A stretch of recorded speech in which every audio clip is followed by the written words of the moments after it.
Hello students, आपको याद ही होगा लास्ट लेक्चर में हमने रिंग की डेफिनेशन पढ़ी थी।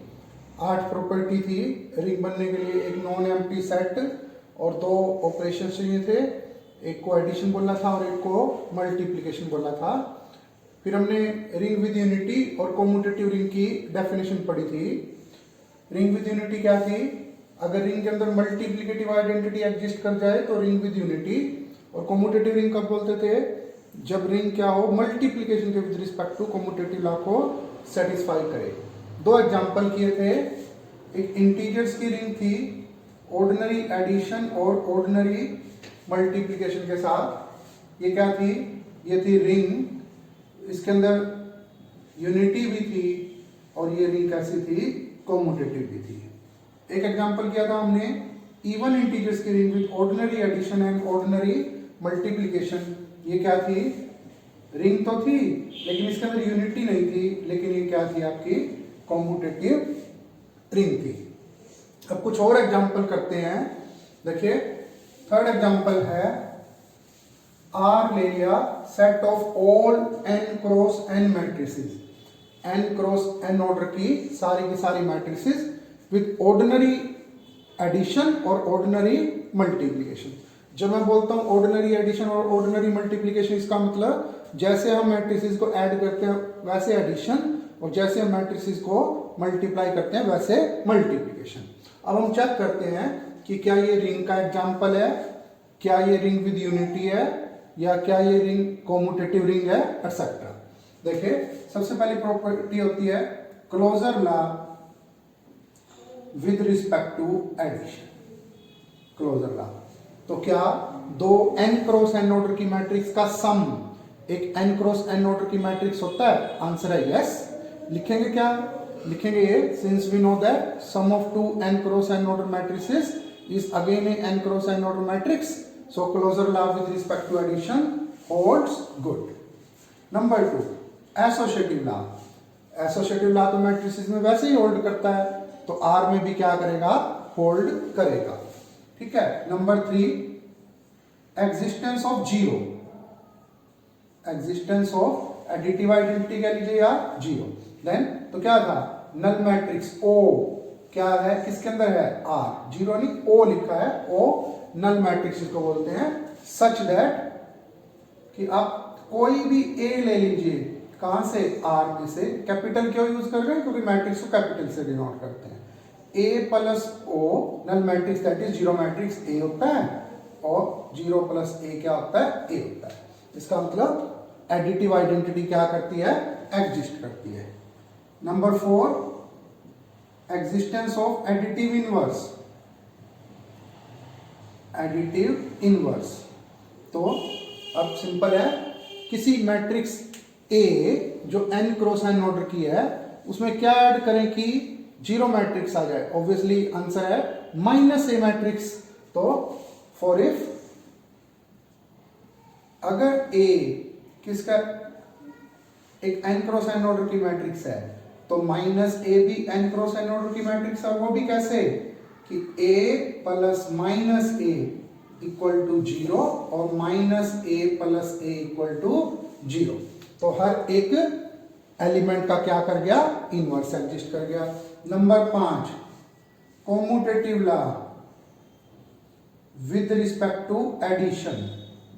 तो मैट्रिसेस में होल्ड करता है या commutative law with respect to addition? A plus B और B प्लस A मैट्रिसेस में क्या होता है? सेम होता है।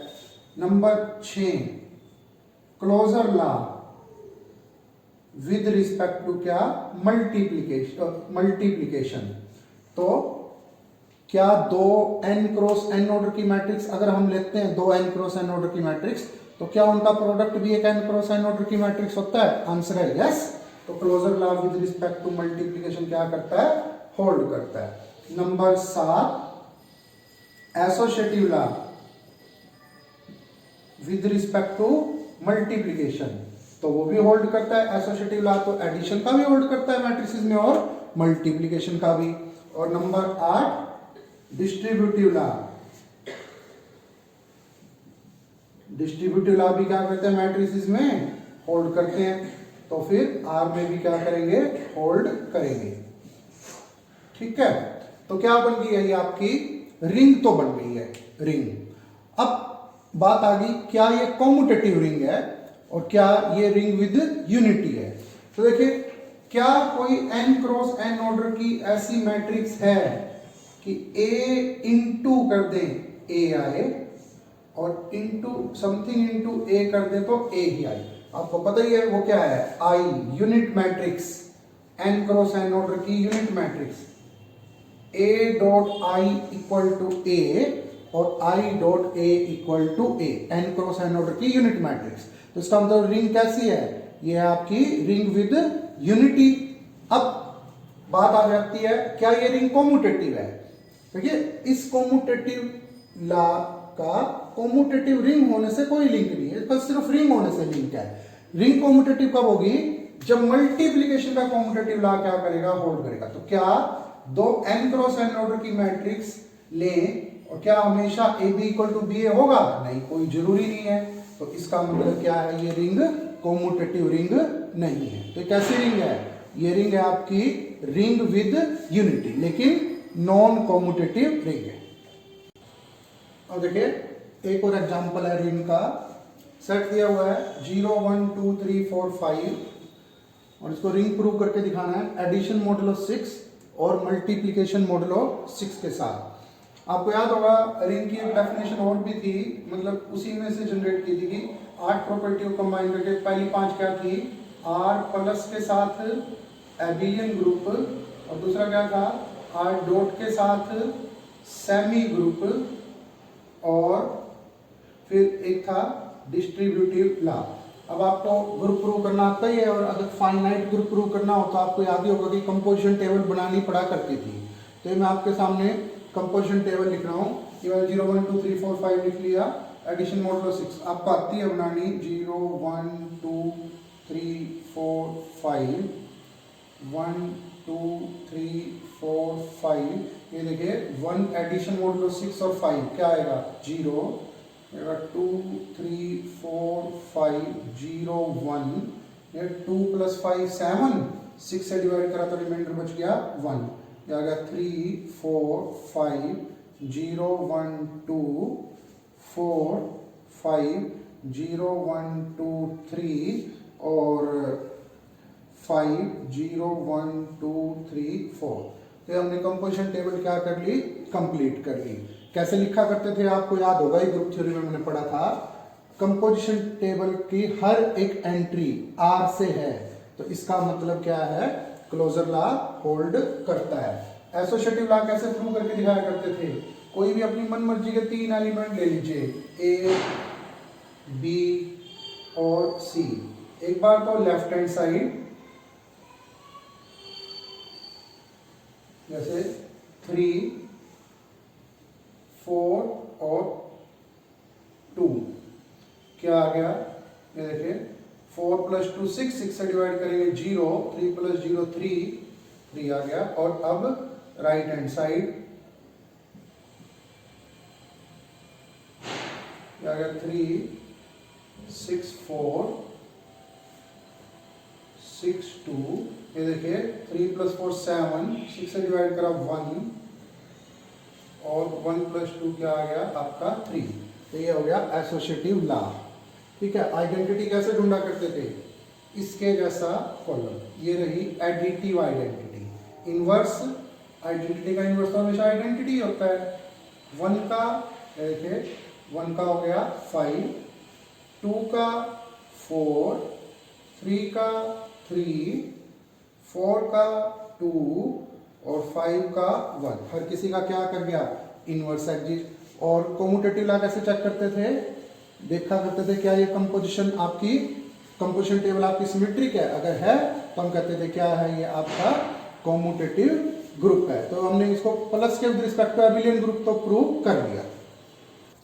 अब देखिए 5 प्रॉपर्टी तो प्रूव कर ली, अब हम प्रूव करके दिखाते हैं कि मल्टीप्लिकेशन के विद रिस्पेक्ट टू क्या है, सेमी ग्रुप है। सेमी ग्रुप मतलब क्लोजर लॉ और एसोसिएटिव लॉ।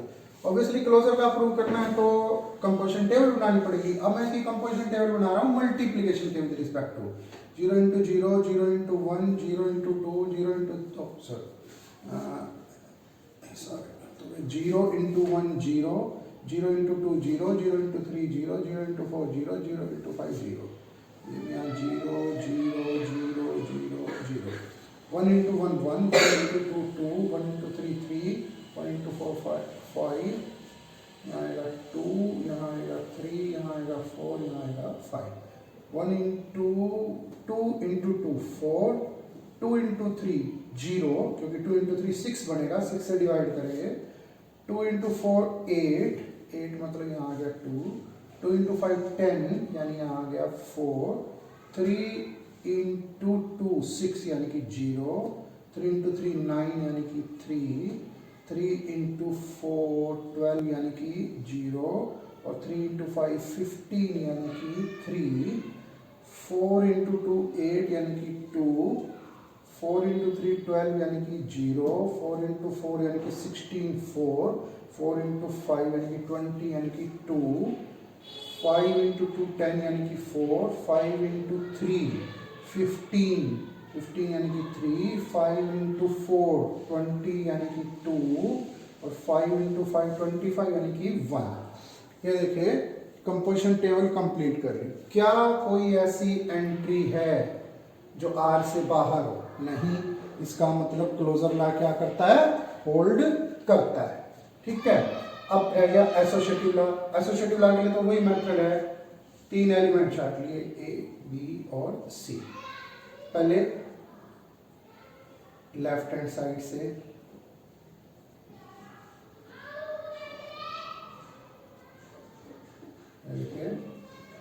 क्या आ गया? 3 into 5 15. 15 को 6 से डिवाइड करेंगे 3.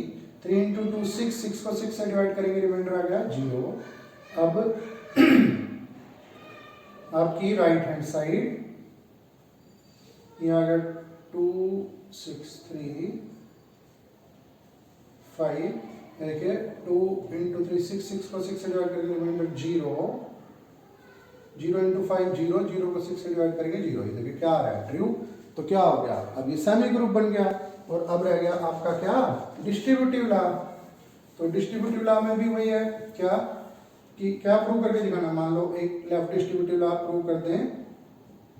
यहाँ पर डॉट की जगह आएगा मल्टीप्लीकेशन 6 + 6 BC. प्रूव करके दिखाना ये B और AC. तो A आपके ऊपर लिखा हुआ है. B 3 + 6 5. क्या आ गया? 8. ऐड करेंगे 8, 6 से डिवाइड करेंगे 2. 2 into 2 4, ये आ गया 4. अब right hand side A 2 multiplication modulo 6 B कितना है? 3 + 6 A मल्टीप्लीकेशन मॉडुलो 6C कितना है? 5. क्या बना? 2 into 3 6, 6 को 6 से डिवाइड करा 0 + 2 10, 10 को 6 से डिवाइड करा 4. और अब क्या आ रहा है? 4. ये देखिए डिस्ट्रीब्यूटिव लॉ भी क्या कर रहा है? होल्ड कर रहा है. तो इसका मतलब किसका एग्जांपल है? रिंग का एग्जांपल है. अब देखिए रिंग तो ये बन गई है. अगर हमें ये चेक करना हो क्या ये कॉम्यूटेटिव रिंग है, तो आपको पता है कैसे चेक करेंगे? क्या ये कंपोजिशन टेबल सिमेट्रिक है? अगर ये कंपोजिशन टेबल सिमेट्रिक है तो रिंग कैसे रिंग होगी? कॉम्यूटेटिव. अब ये कैसे चेक करें कि रिंग विद यूनिटी है? मल्टीप्लीकेशन के विद रिस्पेक्ट टू चाहिए आइडेंटिटी. इसके जैसा कॉलम ये रहा देखिए, और इसके जो टॉप पे है वो क्या होगा? यूनिटी. तो क्योंकि इसके जैसा कॉलम मिल गया ना हमें सेम टू सेम, तो हम कहेंगे ये क्या है? रिंग विद यूनिटी है और कॉम्यूटेटिव रिंग है. अब देखिए नेक्स्ट डेफिनेशन है जीरो डिवाइजर की. मान लीजिए let R, plus, dot be a ring. मान लिया ये क्या है? एक रिंग है. एंड A बिलोंग करता है किसको? R को, सच दैट A 0 नहीं है. देन A कोई एलिमेंट R का non zero. Then A is called zero divisor. A is called zero divisor. A zero divisor कब होगा? कब? If there exist non zero element, अगर एक non zero element be exist करे इन are such that कि ए into B किसके equal हो, zero के। मतलब अगर दो नॉन जीरो का प्रोडक्ट जीरो आ जाए तो हम कहेंगे कि वो क्या है, आपका ए क्या है, जीरो डिवाइजर है। फर्स्ट लुक में तो यूं लगता है ऐसे कैसे पॉसिबल है कि दो नॉन जीरो का प्रोडक्ट क्या है, जीरो आ जाए, क्योंकि हम generally real numbers, complex numbers, integers, rational number से डील करते हैं। लेकिन आपने ऐसा एग्जांपल बड़ी आसानी से देखे मैट्रिसेस में कि दो मैट्रिक्स हैं ए और बी, दोनों नॉन जीरो हैं लेकिन उनका प्रोडक्ट क्या है, जीरो। जैसे 2x2 का एग्जांपल अगर मैं डिस्कस करूं, ये देखिए नॉन जीरो मैट्रिक्स है और ये भी नॉन जीरो मैट्रिक्स है, लेकिन अगर हम इनका प्रोडक्ट करेंगे तो क्या आएगी, जीरो मैट्रिक्स आएगी।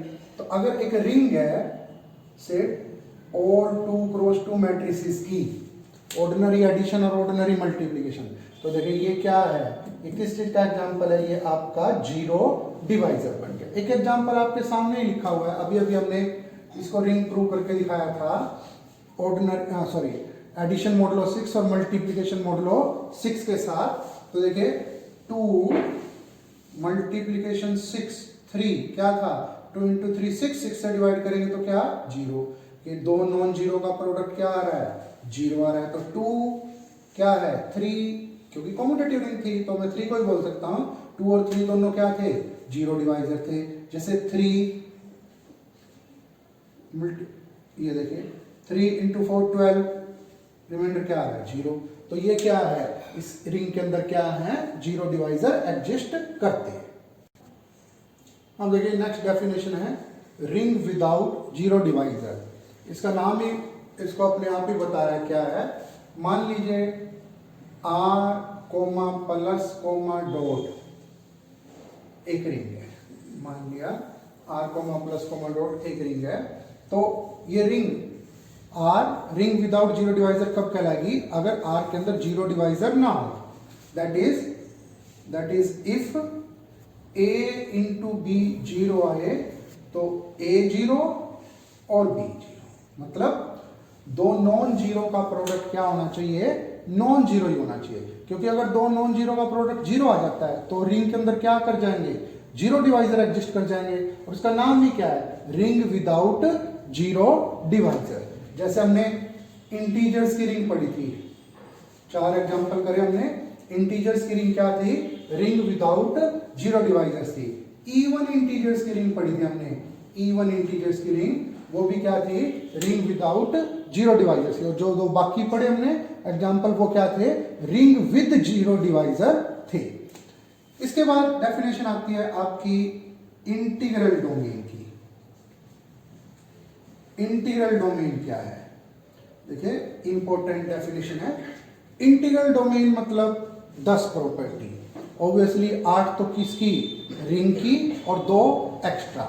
लेकिन एक छोटी सी प्रॉब्लम है, कुछ बुक्स में इंटीग्रल डोमेन में एक 11वीं प्रॉपर्टी भी ऐड की गई है, लेकिन हम 10 प्रॉपर्टी लेके चलेंगे। बिल्कुल सिंपल है, ध्यान से देखिए। A commutative ring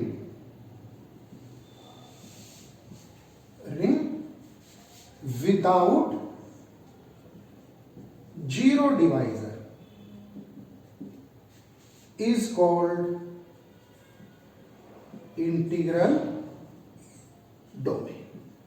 A commutative ring without zero divisor. तो रिंग बोल दिया तो 8 प्रॉपर्टी, कॉम्यूटेटिव बोल दिया तो 9 प्रॉपर्टी, और विदाउट जीरो डिवाइजर बोल दिया तो क्या, आपकी 10वीं प्रॉपर्टी। तो क्या होगी, इंटीग्रल डोमेन क्या है, 10 प्रॉपर्टी। ये देखिए इंटीग्रल डोमेन का एग्जांपल है इंटीजर्स की रिंग, सबसे आसान एग्जांपल जो बार बार हम यूज करेंगे। ये क्या है, क्योंकि ये रिंग थी, ये कॉम्यूटेटिव थी और विदाउट जीरो डिवाइजर थी, ये भी एक इंटीग्रल डोमेन का एग्जांपल है, ठीक है ना। तो लेकिन ये तो बल्कि कैसे इंटीग्रल डोमेन है, ये तो इंटीग्रल डोमेन विद यूनिटी है, जबकि ये इंटीग्रल डोमेन विदाउट यूनिटी है। तो कुछ बुक्स में क्या है, इंटीग्रल डोमेन में मेंशन किया हुआ है कि यूनिटी एलिमेंट होना चाहिए, जबकि इंटीग्रल डोमेन में यूनिटी एलिमेंट की कोई जरूरत नहीं है। इंटीग्रल डोमेन क्या होती है, a commutative ring without zero divisor. ठीक है, तो आज के लिए इतना ही, आगे डेफिनेशन नेक्स्ट लेक्चर में करेंगे।